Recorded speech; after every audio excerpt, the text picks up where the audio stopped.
우리 오늘은요 성경의 지혜라는 제목으로 전도 잠언 29장 23절에서 27절 살펴보겠습니다.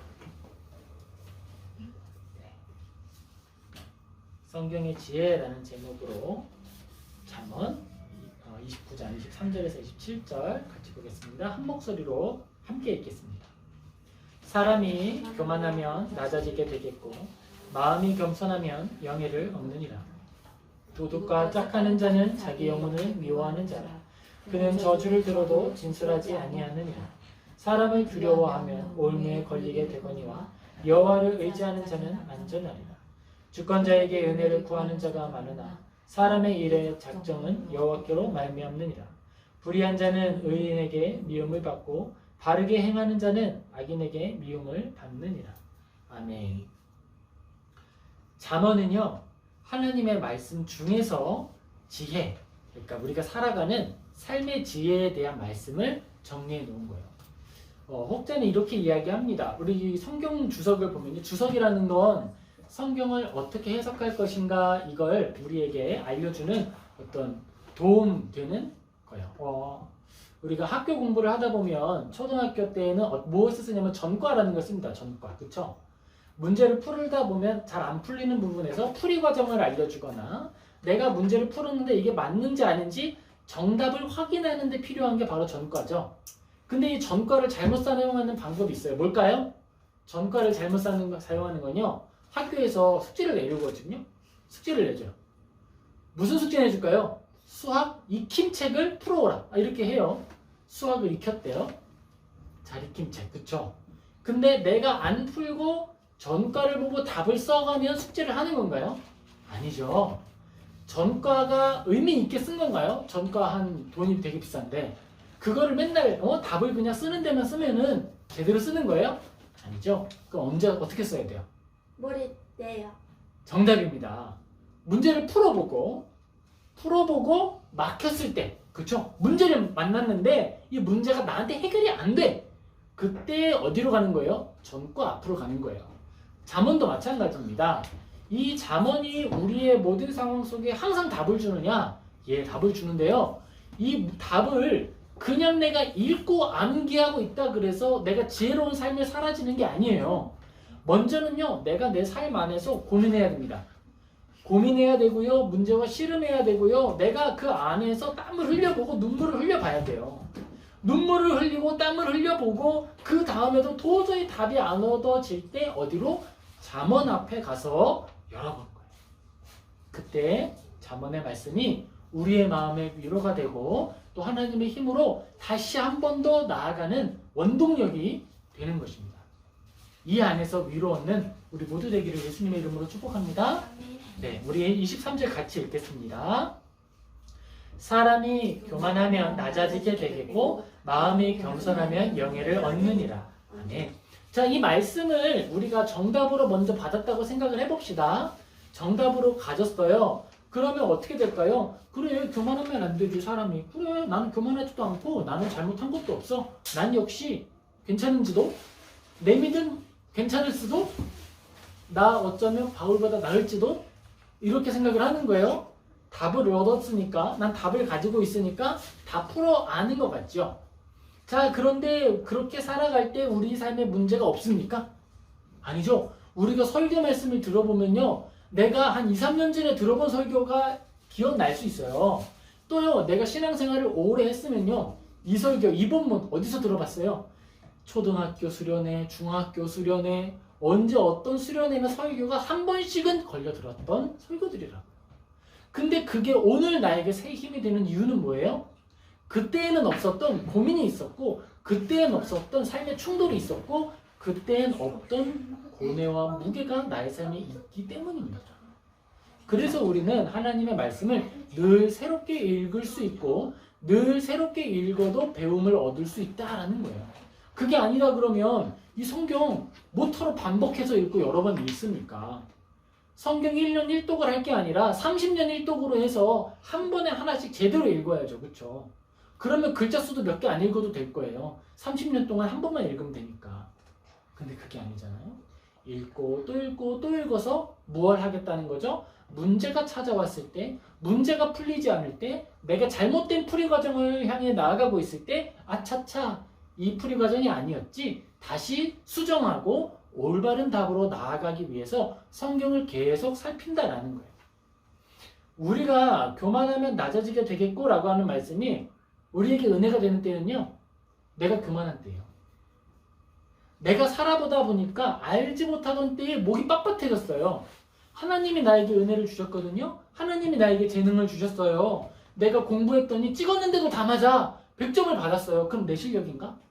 근데 찍었는데 맞는 게 자꾸 맞아. 자꾸 맞아. 자꾸 맞더니 그게 내 실력인 줄 착각하는 거예요. 그랬더니 뭐가 돼? 나는 공부 안 해도 시험 점수 잘 맞아. 이렇게 흘러가 버리는 거죠. 나는 점수 맞는 데는 공부를 진짜 잘해. 근데 그건 진짜 아는 공부가 아니라 점수를 올리는 공부일 수 있다는 거예요. 그렇게 교만하고 있던 내가 진짜 문제를 맞이했을 때, 만약에 내가 정말 컨닝을 엄청 잘해. 그래가지고 30년 동안 컨닝을 했는데 한 번도 안 들켰어. 그럼 나는 똑똑한 사람인가요? 그 실력 언제 어디서 어떻게 드러납니까? 삶의 현장에 들어갔을 때, 내가 직장에 나아갔을 때, 내가 나의 실력으로 뭔가를 보여줘야 할 때 다 드러나는 거예요. 그 자리에는 컨닝을 할 수 없거든요. 그때 이 본문 말씀이 나에게 탁 꽂히는 겁니다. 사람이 교만하면 낮아지게 되겠고, 아, 내가 교만했구나. 그때 아는 거예요. 그때 그게 나에게 상처가 되는 게 아닙니다. 어떻게 될까요? 회개의 자리로 가는 거예요. 회개의 자리. 그러니까 이게 전과 그리고 정답지가 된다는 거예요. 아, 그래. 내가 낮아진 게 잘못된 게 아니라 올바른 것이고 하나님이 살아계시다는 뜻이구나. 그게 되는 거예요. 자, 두 번째, 마음이 겸손하면 영예를 얻는다라고 합니다. 영예는요, 영광스러운 명예를 말합니다. 영광스러운 명예. 마음이 겸손하면 내가 늘 정직하게 공부했어요. 우리 시아 나폴레옹 공부 막 엄청나게 열심히 하고 역사 공부 엄청나게 했는데요. 공부 한 데서 시험 문제가 하나도 안 나왔어. 그럼 우리 시아는 공부 못하는 건가요? 아니죠. 잘하는 거예요. 그런데 우리 시아가 나 공부했는데 왜 이래? 이러면서 맨날 우는 게 아니라 아, 다음엔 더 열심히 해야지. 겸손하게. 다음엔 더 열심히 해야지. 그랬어요. 그러면 그게 언제 영광스러운 명예를 얻게 되는 거죠? 시험이 아니라 실제로 내가 그 역사적 지혜와 내가 공부했던 것들이 쓰임 받아야 할 때, 쓸모있게 될 때 비로소 영광스러운 명예를 얻게 된다는 거예요. 내가 공부한 방식이 미련했어, 멍청했어, 실수했어, 실패했어가 아니라는 겁니다. 우리가 살아가다 보면요, 뻔히 보이는 손해가 눈에 보이는 때가 있어요. 아, 저 사람한테 잘못 보이면 손해 볼 텐데, 아, 내가 저 사람 놓치게 되면 손해 볼 텐데, 그렇다고 막 내가 간이든 쓸개든 빼줄 것처럼 행동하면서 사람을 취하게 되면요, 그러면 하나님께서 드러내시는 때에 거짓이 드러나는 거예요. 잘못될 때에 완전히 무너져서 홍수가 나서 모래 위에 쌓은 성이 무너지듯이 완전 무너져 버리는 거예요.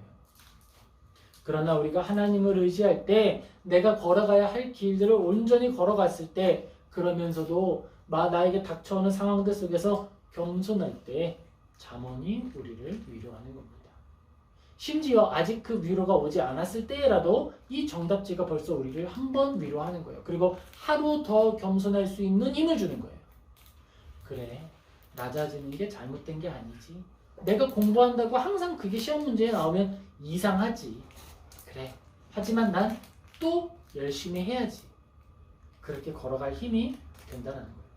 24절입니다. 같이 읽겠습니다. 도둑과 짝하는 자는 자기의 영혼을 미워하는 자라. 그는 저주를 들어도 진술하지 아니하느니라. 이 잠언 29장은요, 그러니까 잠언은 인생 전반에 필요한 교훈들을 아주 다양하게 뿌려놨어요.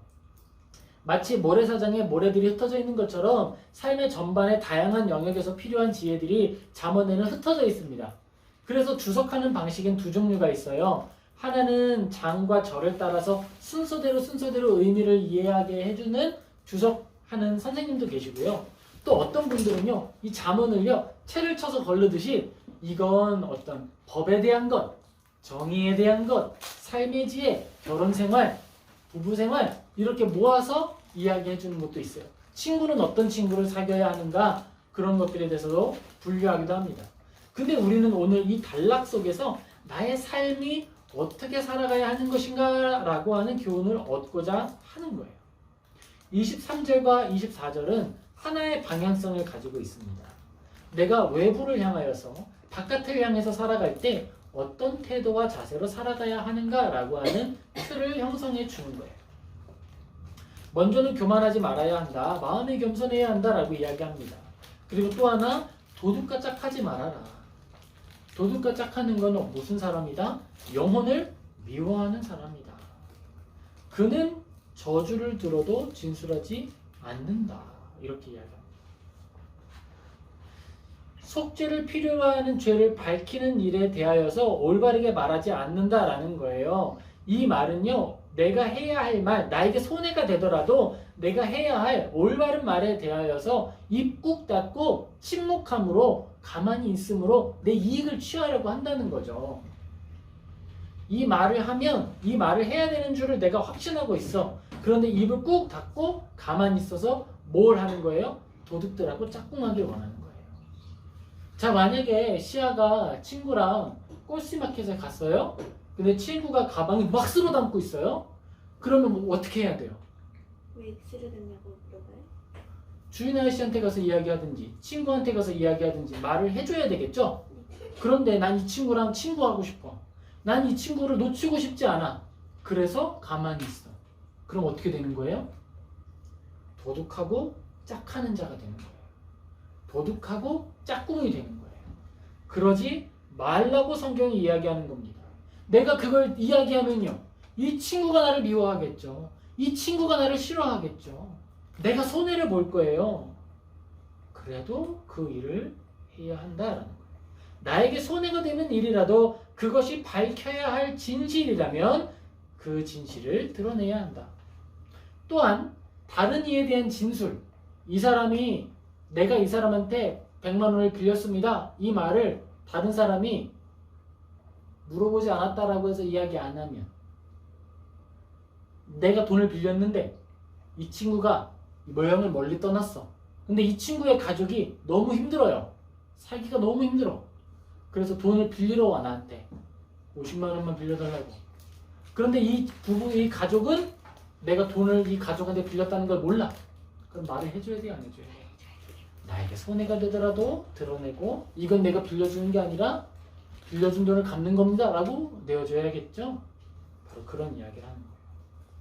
우리가 해야 되는 행동들은 그것이 나에게 손해가 되고 이익이 되는 거에 따라서 움직이는 것이 아니라 그것이 하나님 안에서 어떤 의미와 가치를 갖는지를 판별하고 움직여야 한다라고 이야기한다라는 겁니다.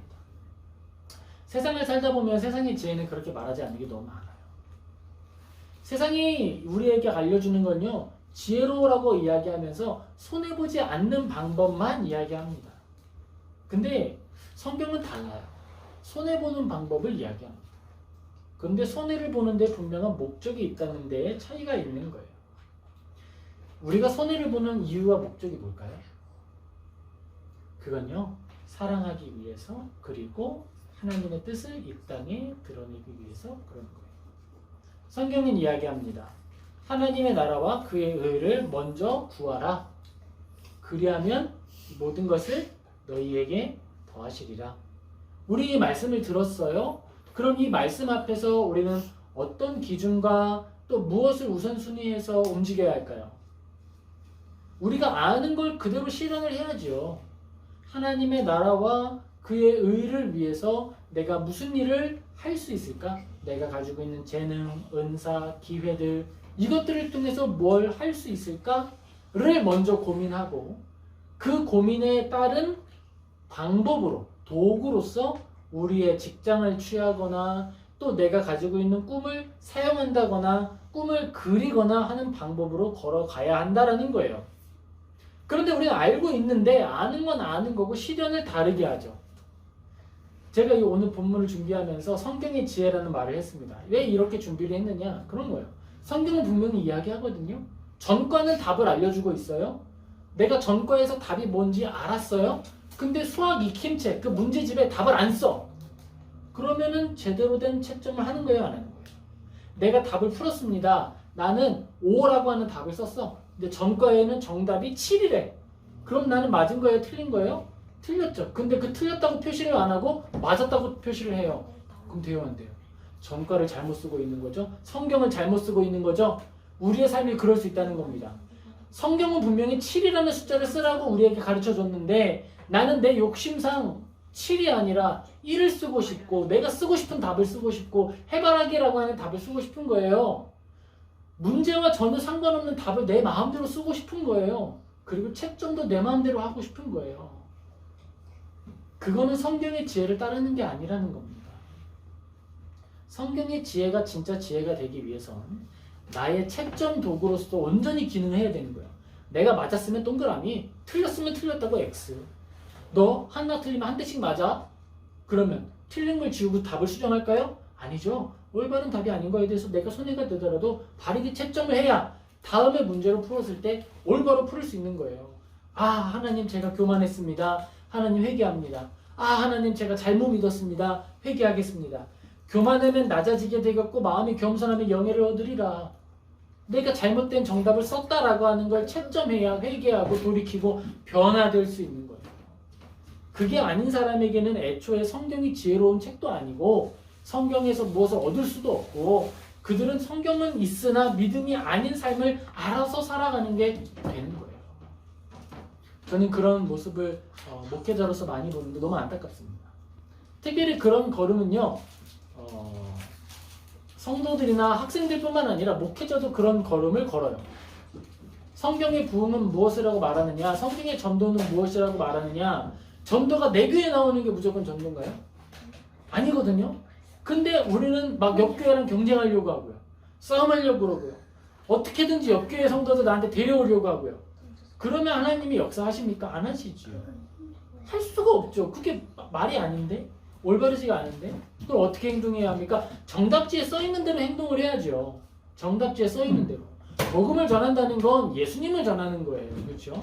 그리고 우리가 성경을 따라 살기로 다짐했다라고 하는 것은 나의 죄를 발견하고 회개하기를 원한다라고 하는 믿음의 고백인 거예요. 성경대로 살아서 내가 성공하겠다. 코코 샤넬처럼 되겠다. 이게 아니라 성경처럼 살아서 다윗의 고난을 겪더라도 다윗처럼 살아보겠다라고 해야 되는 거죠.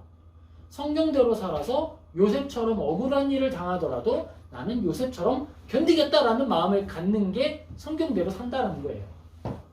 나는 총리 돼야지 그래야 요셉다우니까 는 방향이 잘못됐다라는 겁니다. 전도서 우리 잠언은 그런 이야기를 해주고 있는 거예요. 우리에게 잠언이 우리에게 해주고 있는 것은 바로 올바른 삶이 무엇인가, 하나님을 따르는 삶이 무엇인가, 그렇게 살아낸 지혜가 우리에게 어떤 의미가 있는지를 설명해 주는 겁니다. 25절 같이 읽겠습니다. 사람을 두려워하면 올무에 걸리게 되거니와 여호와를 의지하는 자는 안전하리라. 우리가 사람을 두려워하는 경우가 정말 많이 있습니다. 사람을 두려워하는 경우가 정말 많아요. 특별히 저 같은 경우에 그래요. 제가 또 회개합니다. 그래서 저는 의지적으로 자주 고백해요. 저는 사람 두려워하지 않을 겁니다. 사람 의지하지 않을 겁니다. 자주 말해요. 월초가 되면요, 저도 막 마음에 엄청난 부담이 와요. 아, 이거 나 인사드려야 되는데, 나 편지 만들어야 되는데, 빨리빨리 돌려야 되는데, 뭐 해야 되는데, 영업해야 되는데, 엄청난 부담이 옵니다. 엄청난 부담이 와요. 기도 편지를 어떻게 쓰면 더 화려하게 만들 수 있을까? 내가 지금 우리 교회가 뭔가 화려한 사역이 없고 성실하게 예배하는 것이 전부인데 이거 가지고 부족한데 내가 뭔가 눈에 보이는 뭔가를 좀 해야 되지 않을까? 어떻게 뭐 특별 새벽 기도회라도 해야 되나? 이상한 생각들이 막 올라오는 거예요. 월초가 되면 두려움 때문에 그런 마음이 듭니다. 사람을 의지하는 마음이 올라오니까요. 그 유혹은요, 한 번 이긴다고 없어지는 게 아니에요. 매 순간 싸워야 되는 거예요. 매 순간 싸워야 되는 거예요. 그리고 어떤 분이 왔었고 막 연락이 왔었고 뭐 이분이 막 우리를 도와줄 만한 유력한 분이다 그러면 더 잘 보이고 싶고 그분에게 어떻게 좀 더 친밀함을 표시하고 싶고 막 그런 모습이 막 오는 거예요. 그게 완전히 잘못됐다는 건 아니죠. 사람과 사람이 사랑함으로 서로 묻고 소통할 수 있겠죠. 그런데 내 마음에 온전하지 않다면, 내 마음이 조금 흔들리고 있다면 절제해 볼 수 있는 거잖아요. 우리에게는 그런 싸움이 있어야 한다는 거예요. 저는 이 말씀 보면서 이 부분에서 회개했습니다. 사람을 두려워하면 오류에 걸린다. 사람을 의지하면요 결국 할 말을 못합니다. 이 사람 떠나가지는 않을까? 이 사람 상처받지는 않을까? 내가 이 말하면 이거 교회가 안 될 텐데, 내가 이렇게 하면 안 될 텐데. 죄를 죄라고 말할 수 없고요, 성경이 말하고 있는 온전함에 대해서 말할 수가 없어요. 하나님 앞에 예배하는 것은 경건해야 되고 온전해야 됩니다. 하나님 앞에 예배하는 자는 우선순위를 바르게 세워야 합니다. 어디 말할 수 있겠습니까? 하지만 하나님을 두려워하면 그 말을 해야 하는 것이 되는 거죠. 사람이 좀 아프더라도, 사람이 좀 슬퍼하더라도 할 수 있어야 된다는 거예요. 근데 이건 아니에요. 내 마음이 지금 막 열불이 솟았어. 열불이 났어. 이 열불을 포장하는 거예요. 거룩한 분노가 났다. 나하고 하나님하고 동일시하는 거죠. 이 거룩한 분노 때문에 나는 할 말을 해야겠다. 왁 하고 쏟아내면요, 안 돼요. 그건 교만입니다. 영적인 교만입니다. 어떻게 해야 됩니까? 내 마음이 분노가 아니라 선함과 사랑으로 그 말을 담아낼 자격이 있을 때까지 침묵하고 기도해야 하는 거예요. 그게 우선되고 절제가 우선된 후에 한 달이든 두 달이든 지나도 상관없어요. 그 모든 것이 아름답게 내 안에서 소화된 후에 그때 권면하는 거예요. 그때 권면하는 겁니다. 우리가 4월 달에 좀 어려움을 겪었는데요. 그때도 그랬습니다. 실제로 문제가 나타났던 건 2월이었어요. 문제를 인지한 순간은요. 근데 그때 아무에게도 티 안 내고 아무 말도 하지 않았습니다. 2달을 침묵하며 기도했어요. 왜일까요? 그 2달 동안에 나는 하나님 앞에 기도하며 나아가는 거예요.